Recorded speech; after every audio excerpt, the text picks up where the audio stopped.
ano lang, meron mo na, ano ka ba? Ano ba status mo ngayon sa Meralco? Naka-line up ka? Yes po. Ano lang masasabi mo na yun nga, line up ka sa Meralco? So, siyempre, masaya ako. Trabaho lang ng trabaho. Paano ba nalaman na ina-line up ka? Ano lang?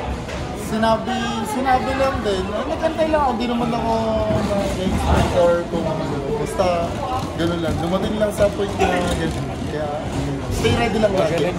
Magaling nga. Stay ready lang po lagi. Hindi, pero ano ba nangyari bali-invite ka ba nila? Ano bang kwento? Paano ka napuntang Meralco na talaga yun? Sila yung nag-drop sa akin, tapos sa kada practice, nagpupunta ako nun. So, nabigyan ako ng chance na makapaglaro sa kanila, makapag-practice na sa tuloy-tuloy,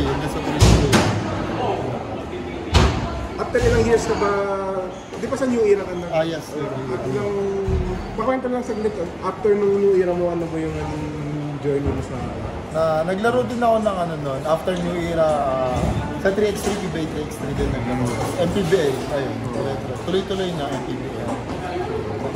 Gano'ng kalaking bagay yung combine na champion kayo? Sobrang laking bagay kasi parang napakita ko rin yung yung kaya ko eh. So, nagtuloy-tuloy kaya dumating sa point na nandito ako sa Meralco. Kampiyon mo si Sunny parang dahil doon sa championship nyo na kayo? Siguro. Kaya maganda rin naman kasi magkakilala na rin kami ni Sunny sa mga sa labas. So, maganda lang din yung nangyari talaga ng draft combine. Kaya dito na.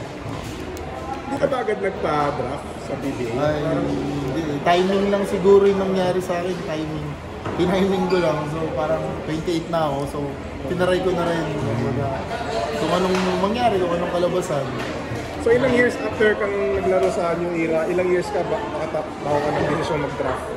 Ilang years yun? 5 years din after ko ng New Era, 2020 ako graduate. So 2025 nagpa-draft na rin ako.